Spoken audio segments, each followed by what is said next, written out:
YouTube ಚಾನಲ್ಗೆ ಸ್ವಾಗತ. ಎಲ್ಲರಿಗೂ ನಮಸ್ಕಾರಗಳು. ದಸರಾ ಪ್ರಬಂಧ.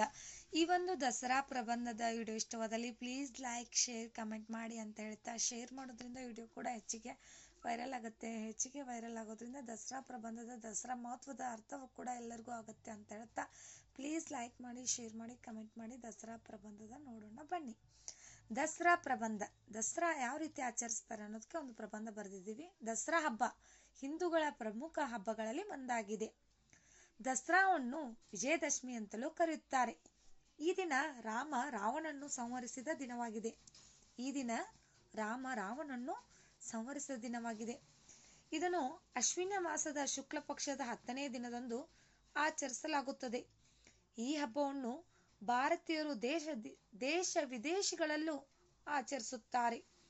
ಈ ದಿನವನ್ನು ಬಹಳ ಸಂತೋಷ ಮತ್ತು ಸಂಭ್ರಮದಿಂದ ಆಚರಿಸಲಾಗುತ್ತದೆ. ದಸರಾವನ್ನು ನಾಡಹಬ್ಬವೆಂದು ನಮ್ಮ ರಾಜ್ಯದಲ್ಲಿ ಆಚರಿಸುತ್ತೇವೆ. ದುಷ್ಟರ ವಿರುದ್ಧ ಒಳಿತಿನ ವಿಜಯದ ಸಂಕೇತ ಹಬ್ಬವೇ ದಸರಾ. ಈ ಹಬ್ಬ ಸೆಪ್ಟೆಂಬರ್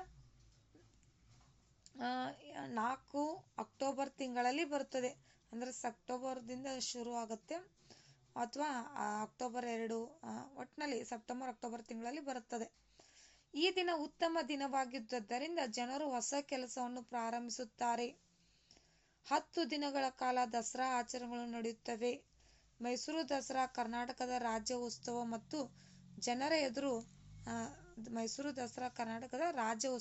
ಮತ್ತು ಜನರ ಇದನ್ನ ಎದುರು ನೋಡುತ್ತಾರೆ. ನಿಮಗೂ ಕೂಡ ಇವತ್ತಿನ ಈ ಒಂದು ದಸರಾ ಪ್ರಬಂಧದ ವಿಡಿಯೋ ಇಷ್ಟವಾದಲ್ಲಿ ಪ್ಲೀಸ್ ಲೈಕ್, ಶೇರ್, ಕಮೆಂಟ್ ಮಾಡಿ. Thank you. ಧನ್ಯವಾದಗಳು.